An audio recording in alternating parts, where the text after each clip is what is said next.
Hey there, ladies and gentlemen. Welcome to lesson 5.2. This lesson is all about solving inequalities that involve multiplication and division.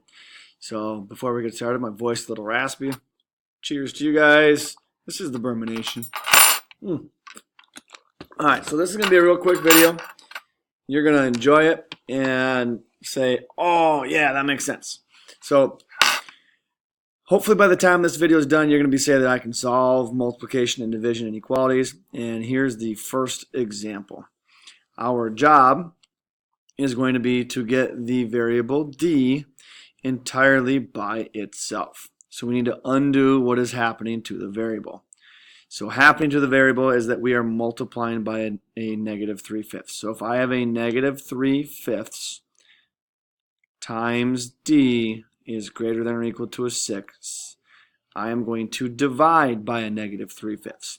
If you remember from way earlier in the year, when we divide by fractions, we actually are going to multiply by the reciprocal. So that means I'm going to multiply by a negative 5/3 to both sides, a negative 5/3, and we'll make that over 1 so that we can have a fraction out of it.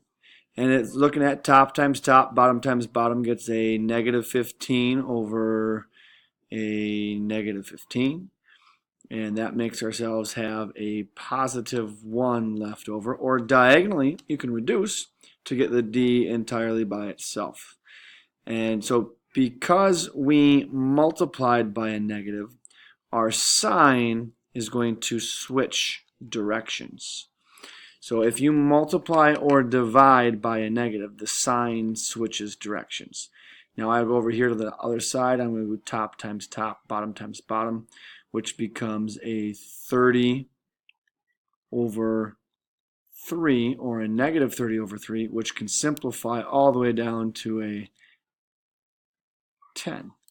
So we have our official answer here. I'm going to get rid of that stuff.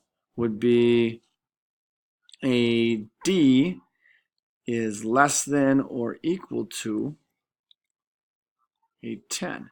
And just like what we did in the previous lesson, you can graph this. We're going to go to 10, and we're going to have a closed circle because of the or equal to, and things are less than it going to the left. So I'm going to shade that way. All right, same idea on question 2 here. So we have a 12 times k is greater than or equal to a 60. Now to get k by itself, I'm going to undo the times 12, so I divide by 12 on both sides. And because I did not divide by a negative, my sign is going to stay the same. 12 divided by 12 is 1, so I'm left with 1k, so I wrote it down. And 60 divided by 12 is it 5? Yeah, it's 5. So then I have myself this wonderful answer of k is greater than or equal to 5. And we're going to then put a 5 down because it's an or equal to, it's a filled in circle again. And greater than that is to the right. All right, and then our very last one, and we're all said and done for this lesson, folks.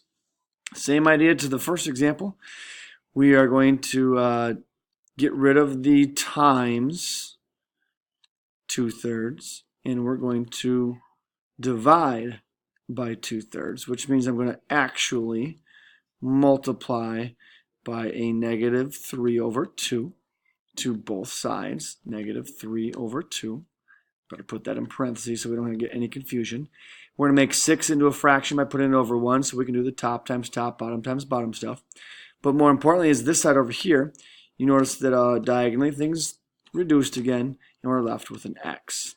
Now because we multiply by a negative, my sign is going to switch sides, and it's top times top, bottom times bottom. I get a negative 18/2, which simplifies to be a negative, oopsies, I wrote down the answer already.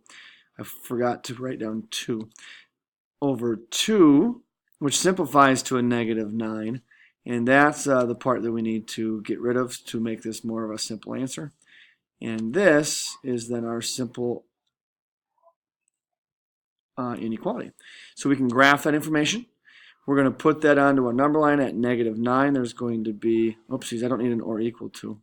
Don't tell anyone.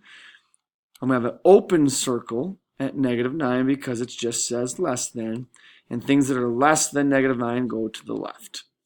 All right, folks, that's all this lesson's all about. This is the Bermination. It will get harder, I promise, just not yet. Have a wonderful rest of your day. We're checking out.